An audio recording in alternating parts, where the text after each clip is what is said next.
Monsieur le Président, mes chers collègues, vous nous proposez de valider la mise en œuvre de la nouvelle compétence régionale confiée par la loi du 5 septembre 2018, je cite, « Loi pour la liberté de choisir son avenir professionnel », élargissant l'action de la région en matière d'information sur les métiers et les formations au public scolaire et universitaire dès la prochaine rentrée scolaire.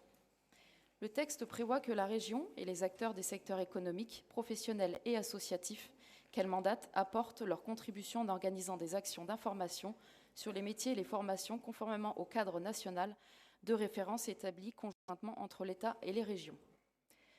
Dans une circulaire transmise très récemment au préfet, Édouard Philippe suggère aux élus de terrain de renforcer les mises en relation entre les apprentis et les entreprises. Par ces mots, le Premier ministre croit transformer une évidence déjà appliquée en idée du siècle. En effet, l'ONICEP, en liaison directe et constante avec le monde scolaire et l'environnement professionnel, se charge déjà d'élaborer et de diffuser toute l'information sur les formations et les métiers auprès des élèves, des parents et des équipes éducatives.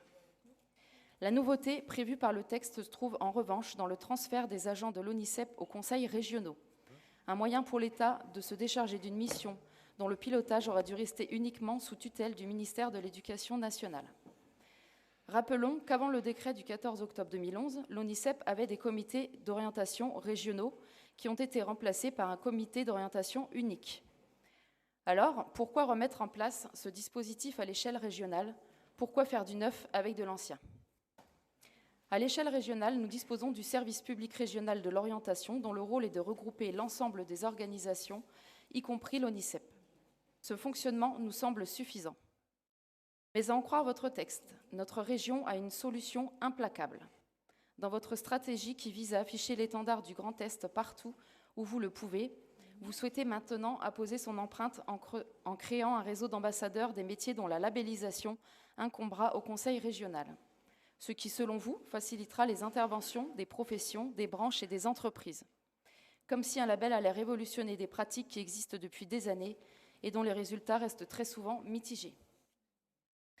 De plus, il est indiqué que le cadre du transfert de cette nouvelle compétence est encore à préciser, sur le volet financier notamment. Nous ne pouvons, à l'heure actuelle, nous résoudre à accepter de signer un chèque en blanc à l'État, alors même que nous n'avons aucune information sur d'éventuelles compensations financières. L'articulation entre le SPRO et les autorités académiques doit permettre une complémentarité, mais le Conseil régional doit rester dans ses compétences propres, sans interférer avec les missions de grands ministères nationaux.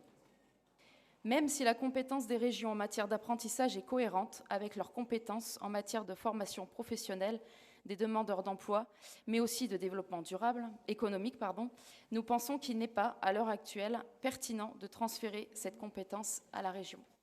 Notre groupe s'abstiendra sur ce rapport. Je vous remercie. C'est noté, Valérie Lebas.